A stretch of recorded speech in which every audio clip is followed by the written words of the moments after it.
Hey guys, 25th of March 2020, and day -1 in our coronavirus clampdown. As of midnight, we all go into isolation, and I'm really looking forward to it.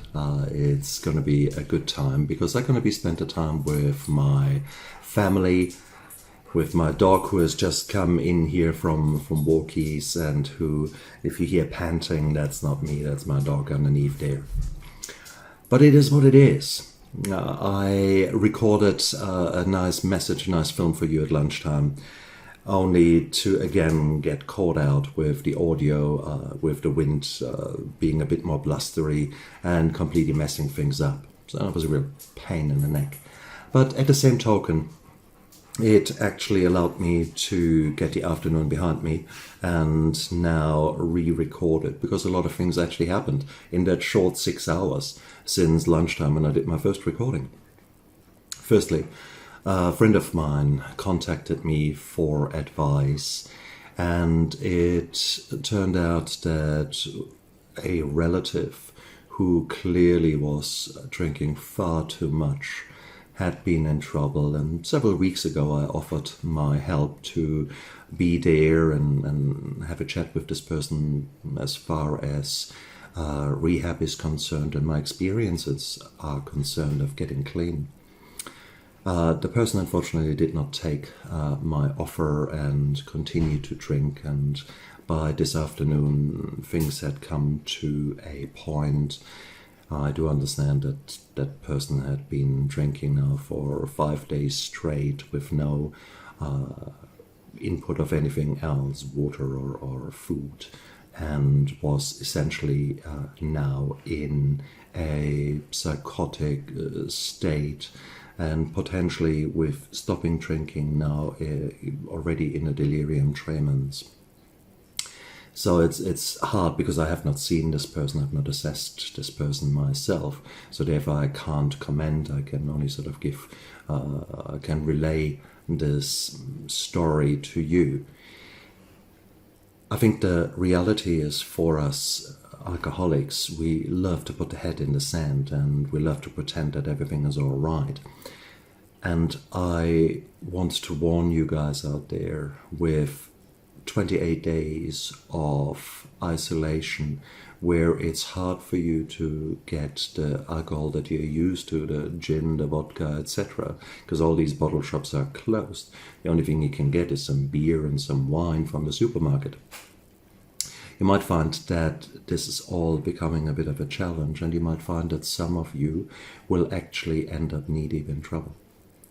So if you think that you have been drinking a lot for a longer period of time, maybe you want to go back in my films and check out the episode that I filmed at Lake Taravera when I was talking about withdrawal and how to minimize the risk of withdrawal. So that was message 1. There will be some people out there who will go through hell, and I want to just give you a heads up and ask you to have a look at that and take it from there. Message 2.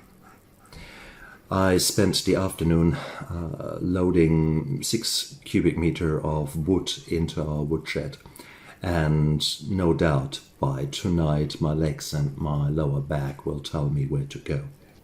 That reminded me that whenever the sun shines and it is a long weekend, people who have not been doing things sportively or actively, they come out in droves and think, great, I always wanted to play with that chainsaw.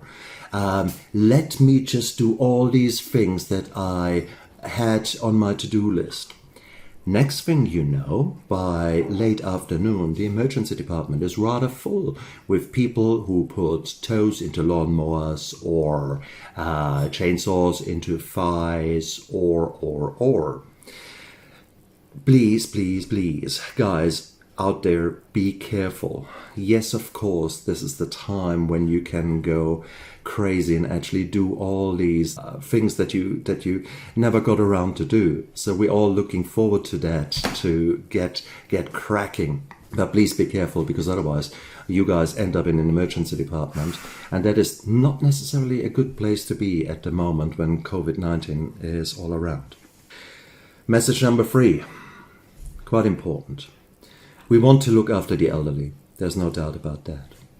Now, the elderly, if you go back a little bit in time, they have been young. And when they were young, it was absolutely okay to drink. So bottom line is, you are coming now to the older baby boomers, which are sitting at home, and they are in the late 60s, 70s, and they are used to their tipple. Now, you might very well find that there are a lot of elderly folks who are actually getting into trouble over the next 4 weeks due to social isolation, fear, anxiety. They maybe drink more, or they run out of drink, and suddenly you have got someone who's very confused and who's not well. And you think, what the hell is going on with Grandma Eileen? And it turns out that Grandma Eileen has run out of alcohol and is now very nicely in a withdrawal. And it's one of these things. So you will see these kind of things happening. So look out for your neighbors, look out for your relatives, look out for those people that need to be looked out for. Okay, life is too short. I want you to look after yourself mentally, emotionally, physically, spiritually. Have a fantastic time, look after yourself, and we're going to speak to each other tomorrow. Now, I will put the same video from lunchtime up with my push-ups, because I dutifully did them then. And we'll see you tomorrow.